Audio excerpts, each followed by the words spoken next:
Function ख़त्म। अब function के बाद इन्वर्स ट्रिग्नोमेट्रिक फंक्शन। एक्चुअली देखिएगा बुक में तो फंक्शन के बाद आपका है बाइनरी ऑपरेशन। तो बाइनरी ऑपरेशन जो फंक्शन के बाद है वो सिलेबस में नहीं है, मतलब अभी हटाया है 2 साल पहले। तो डायरेक्ट आते हैं इन्वर्स ट्रिग्नोमेट्रिक फंक्शन। और हम बुक से क्यों नहीं हटा रहे हैं, क्योंकि जैक बोर्ड बिहार बोर्ड में है, उन लोग को कभी स्पेशल पढ़ा देंगे और सीबीएसई का क्या अगले साल फिर डाल देगी। तो यहाँ पे हम बुक में रहने दिए हैं कि हो सकता है कभी अगर ऐड करे तो हमको यहाँ दिक्कत ना हो कि बार बार बुक को चेंज कीजिए जो भी है। दूसरी बात है कि कुछ बच्चे अभी तक बुक 1 भी कंप्लीट नहीं किए हैं, तो अब हम यहाँ से डिसाइड करना शुरू कर देंगे कि आपका बोर्ड एग्जाम में कितना आ रहा है। अगर बुक 1 कंप्लीट नहीं है, उसमें कहीं कहीं कुछ छोड़ के रखें, पेंडिंग रखें, तो अब फ़र्क पड़ेगा। अब क्योंकि अब से बहुत कुछ अब मेकअप नहीं हो सकता। तो अपना देख लीजिए ना। बाकी बहुत लोग ऐसा है जो एकदम रेगुलर, जो वीडियो लेक्चर कल गया था कंप्लीट, रात तक एसएमएस आ गया कि हाँ हो गया। अब इन्वर्स ट्रिग्नोमेट्रिक फंक्शन हमको लगता है तो 5-6 एक्सरसाइज 7 एक्सरसाइज, लेकिन छोटा छोटा है। एक ही दिन आप देखिएगा कि 5 एक्सरसाइज का वीडियो लेक्चर गया, 1 घंटा में सब हो जाएगा। तो छोटा छोटा एक्सरसाइज है, तो ये आपका ख़त्म हो जाना चाहिए बहुत जल्द, 1-2 दिन में, 3 दिन में, 4 दिन में, उससे ज़्यादा नहीं। 2 या 3 जुलाई को हम फिर से कोचिंग जाएंगे बुक 3 डिस्ट्रीब्यूट करने के लिए। तो आपको मैसेज मिल जाएगा। तो 2 या 3 जुलाई को जब बुक डिस्ट्रीब्यूट करेंगे बुक 3, आप लोग जो भी रांची में हैं आप आ सकते हैं। बाकी जो लोग कोरियर के लिए बोलते हैं उन लोग को कोरियर चला जाता है, और पीडीएफ से भी काम चला रहे हैं तो ठीक है, लेकिन बस चलते रहना है, रुकना नहीं है।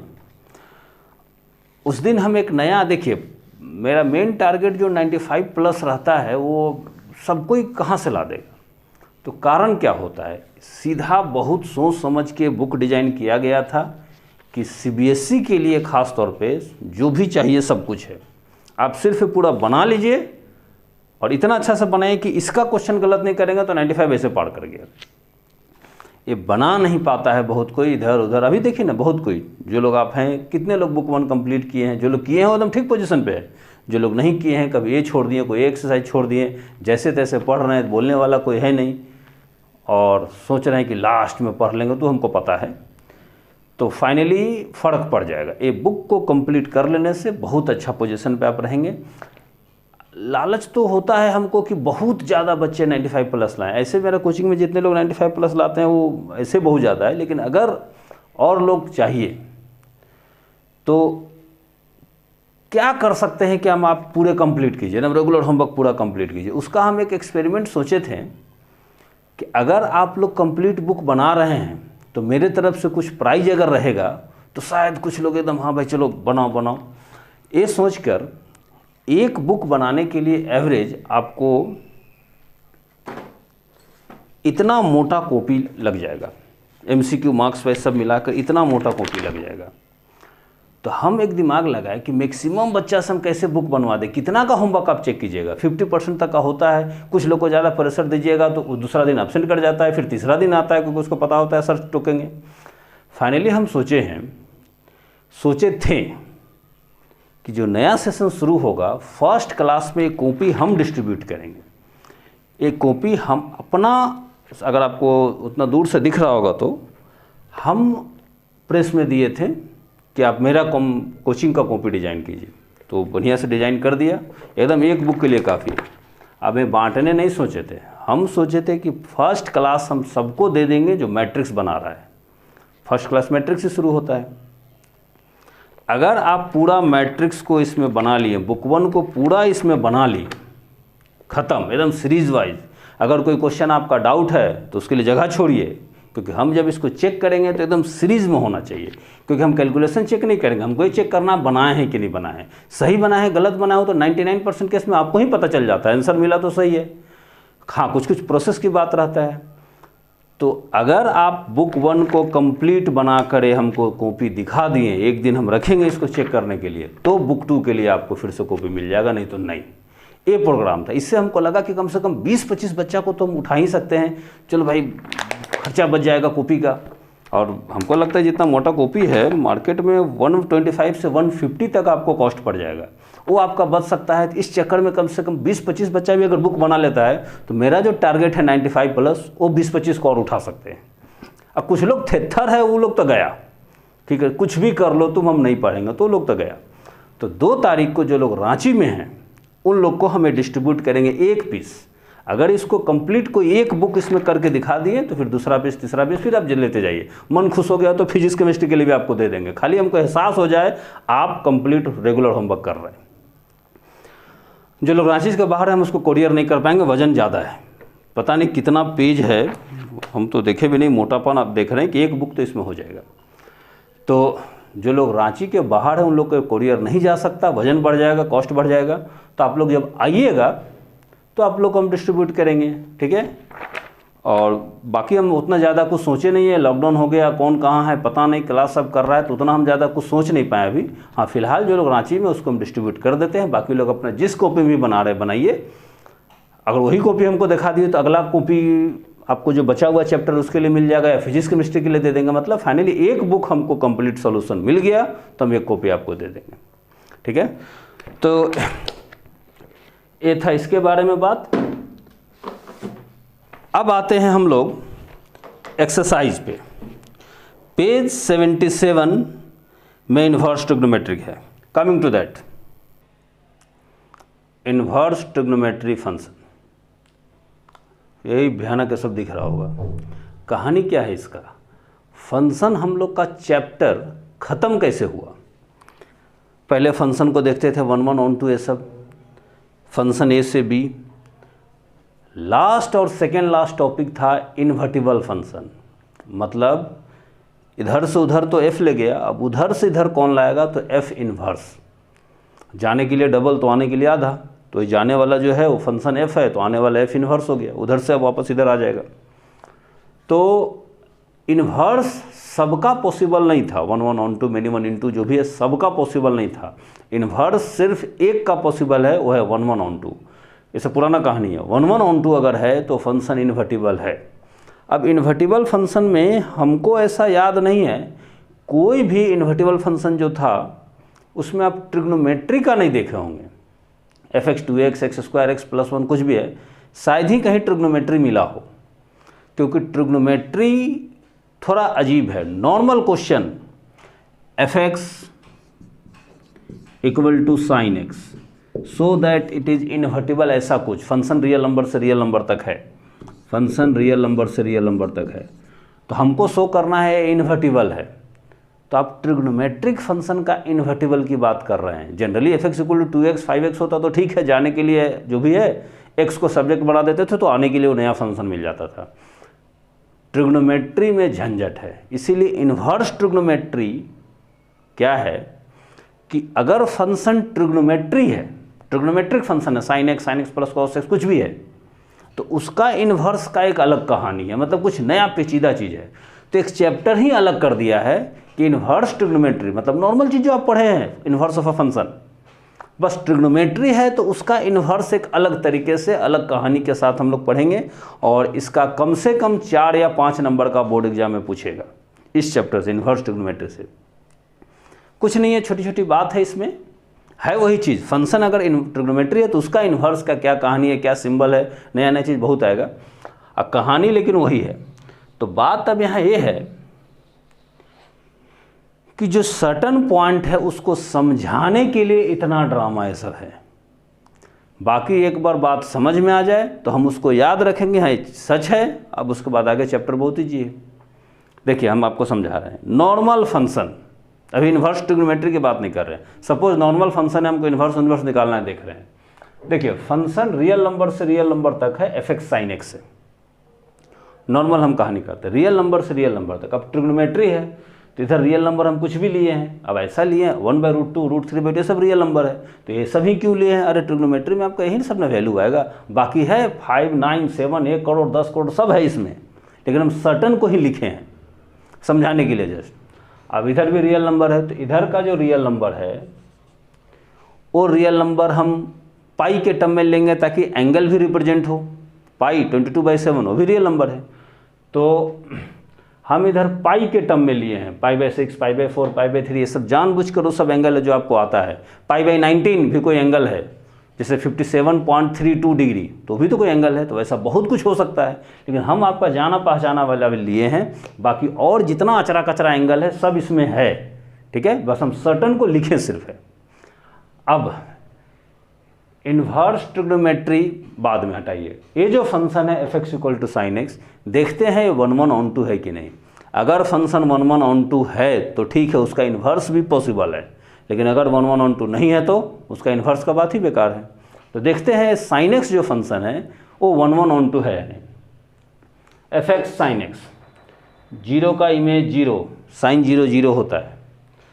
π/6 का 1/2, sin 30 डिग्री 1/2 होता है। π/4 का 1/√2, ठीक है। अब 30 और 45 डिग्री के बीच में एक 40 डिग्री भी होता है, तो इस दोनों के बीच में भी तो कोई नंबर होगा, उसका वो मैच कर जा रहा है। हम सब तो लिख नहीं रहे हैं। π/3 60 डिग्री का √3/2, π/2 का 1, पाई का 0, sin पाई 0 होता है। अब हम उतना पीछे नहीं जाएंगे, आपका जो तरीका है करके देख लीजिएगा। sin पाई एक करके दिखा दे रहे हैं। sin पाई का अगर वैल्यू नहीं मालूम, मतलब 180 डिग्री का वैल्यू नहीं मालूम, तो इसको ऐसे लिख सकते हैं sin 180 - 0, sin 180 - theta, sin theta, 0 का 0 ही आया, sin 0 0। 2 पाई का भी उसी तरह 0 आएगा। अब यहाँ देखते हैं sin -theta minus sin theta होता है, तो sin -30 डिग्री माइनस आगे sin 30 डिग्री का वैल्यू 1/2, तो sin -theta minus sin theta होता है। तो यही वाला जो पॉजिटिव में गया था नेगेटिव एंगल के लिए, अब नेगेटिव में जाएगा। sin 91 होता है तो -90 -1 हो गया। अब sin -पाई, sin पाई 0 है तो sin -पाई भी 0, ये भी आपका 0। पता नहीं आप, हाँ उसमें याद होगा फंक्शन का ग्राफ जो sin x का बताया गया था, उसमें गौर कीजिए, उसका वैल्यू माइनस और 1 के बीच में ही रहता था। देखिए -1 से 1 के बीच में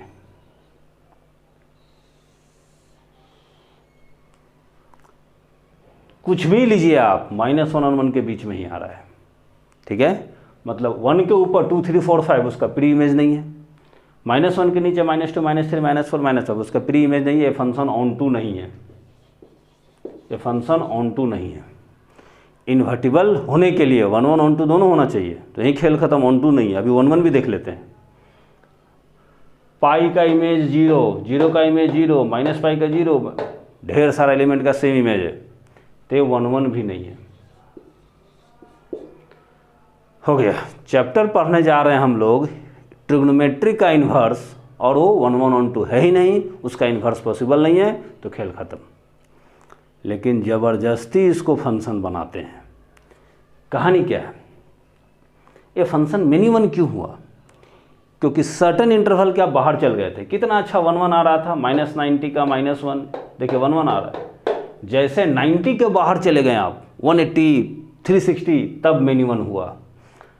आप -90 से नीचे गए तब मिनिमम हुआ।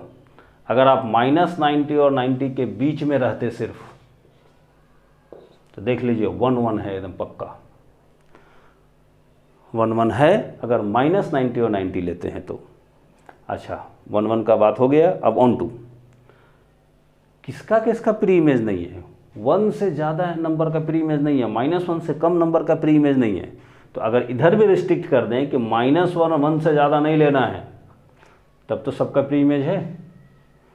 1 से ज़्यादा में गड़बड़ हो रहा है, तो ज़बरदस्ती इसको 1 1 ऑन टू बनाते हैं। देखिए यही फंक्शन fx = sin x, इस बार रियल नंबर से रियल नंबर तक नहीं, इस बार a से b तक। a लिए -90 और 90, b लिए -1 से 1। -1 और 1 के बीच में हम खास नंबर लिखे हैं, सिर्फ सारा नंबर नहीं लिखे। -1 से 1 के बीच में 1/4 भी होता है, ठीक है। तो ट्रिग्नोमेट्रिक रेशियो आप डायरेक्ट नहीं जानते किसका होता है। -90 और 90 के बीच में 53 डिग्री, 55 डिग्री, 57 डिग्री भी तो होता है, तो हो सकता है उसका हो। तो हम वही सब नंबर रिप्रेजेंट कर रहे हैं जो आप जाना पहचाना आपका है। अब देखिए -90 से 90 तक A, -1 से 1 तक B। अब क्लियर आपका 1 1 ऑन टू होगा, 0 का 0। अब यहाँ से देख सकते हैं -1 और 1 का देखिए, -90 से 90 देखिए।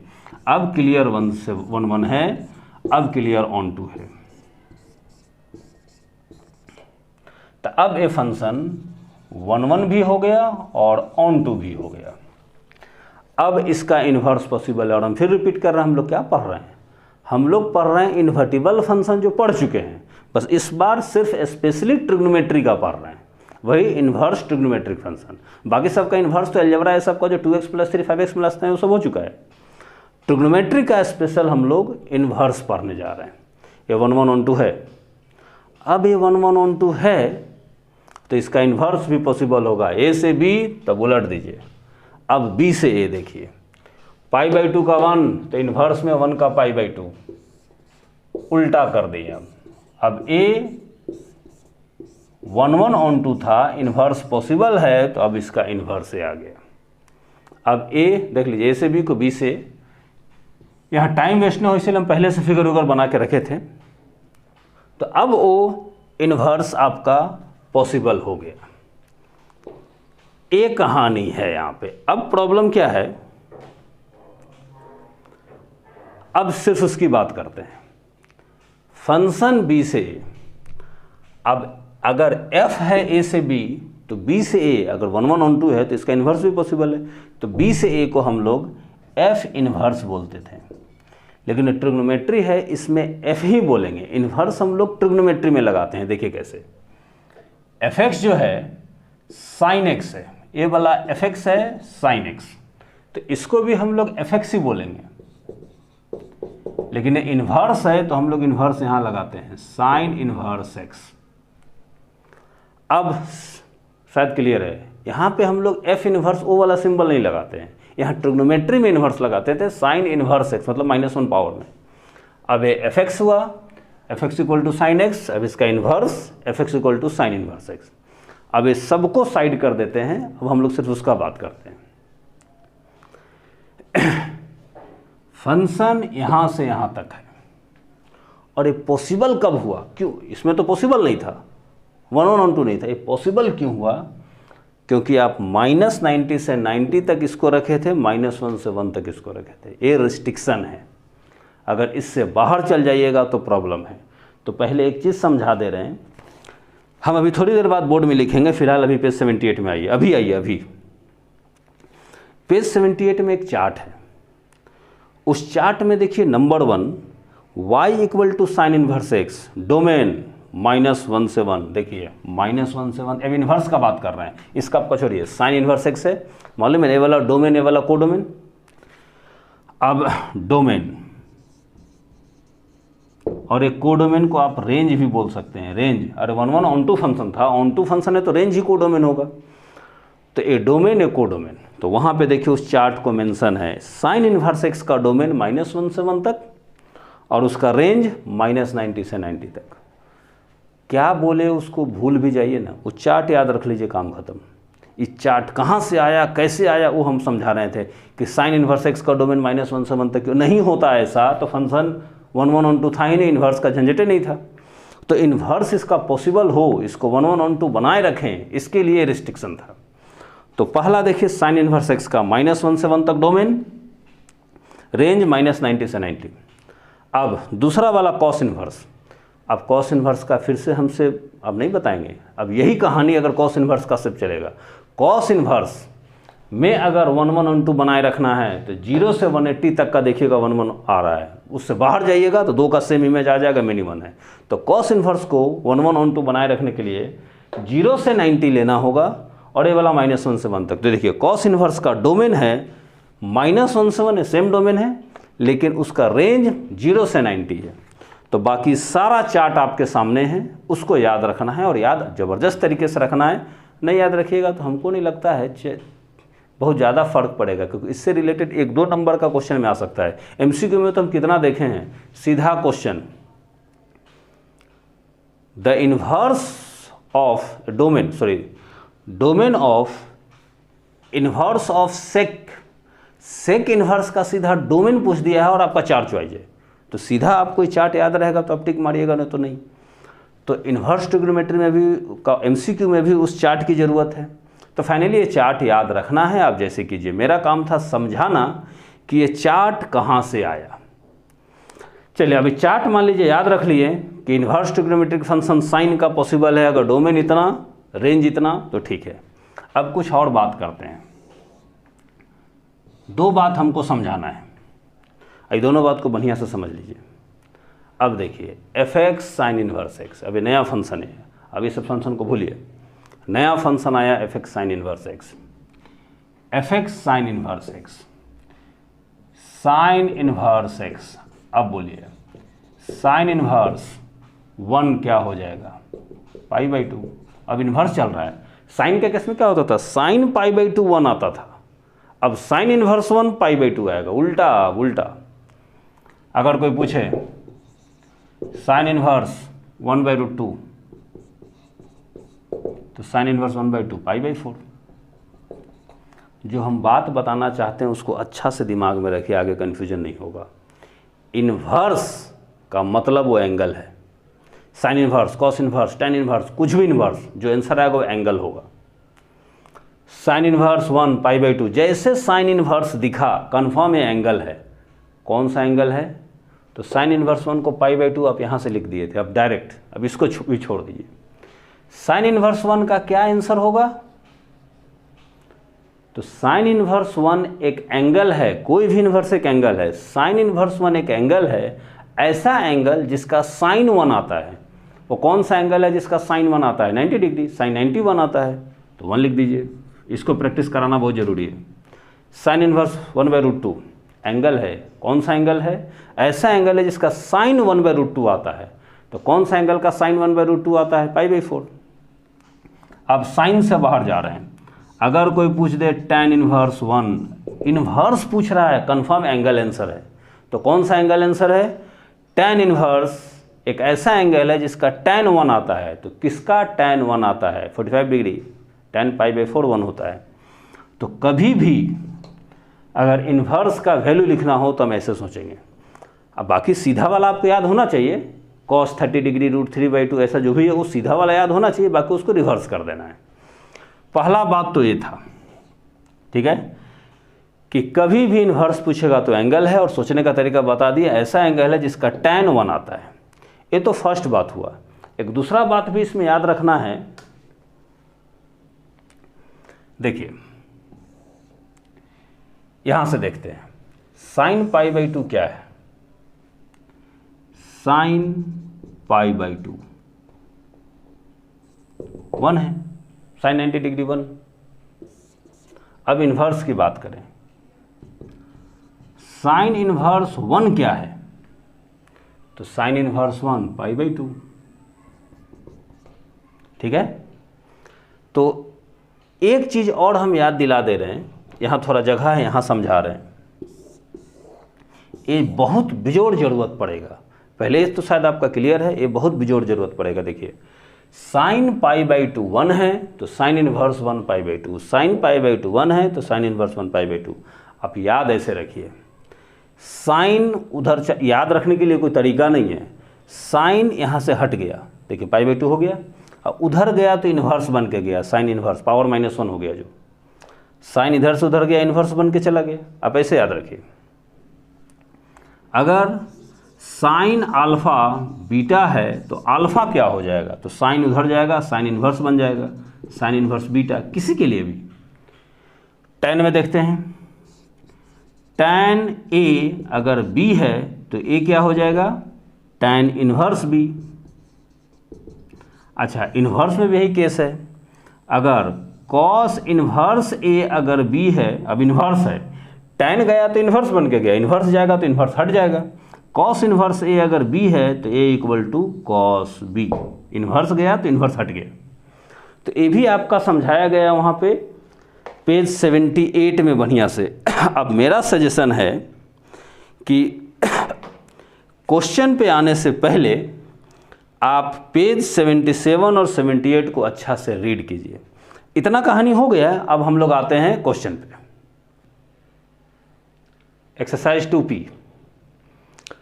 ये पहला एक्सरसाइज है इन्वर्स ट्रिग्नोमेट्री का, और एक क्लियर इस बात पे बेस्ड है कि आपको वैल्यू उल्टा आता है कि नहीं। थोड़ा हम प्रैक्टिस करा दे रहे हैं तब हम आएंगे।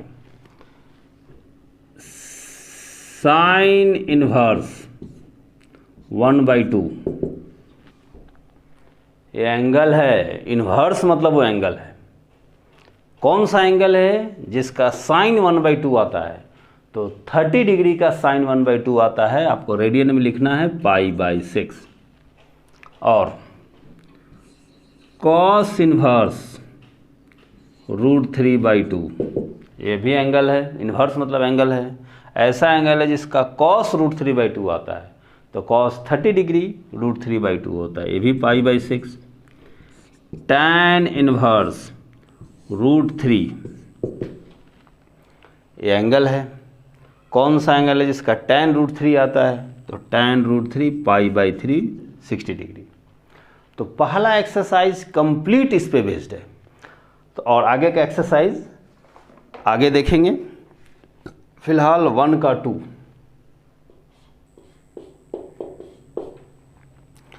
Cos inverse √3/2,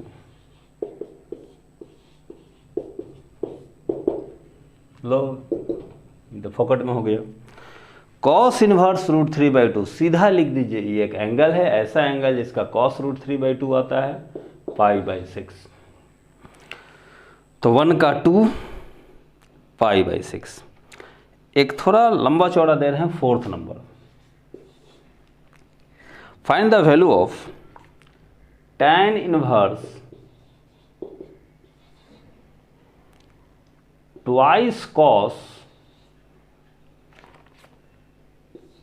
twice sine inverse 1/2।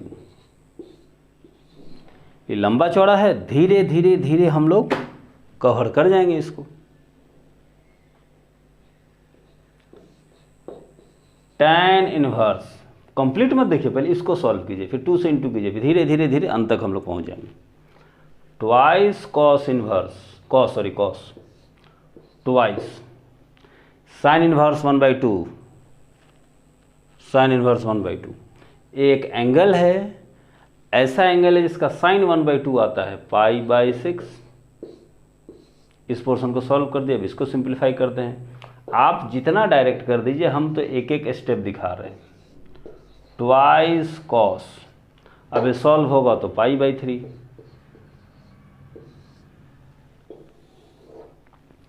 Tan inverse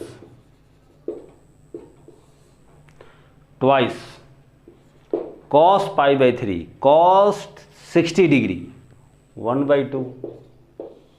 अब इसको सिंप्लीफाई कीजिएगा तो टैन इनवर्स 1 आएगा। अब अंत में हम आ गए, यहाँ नहीं है, टैन इनवर्स 1 ऐसा एंगल जिसका टैन 1 आता है 45 डिग्री π/4।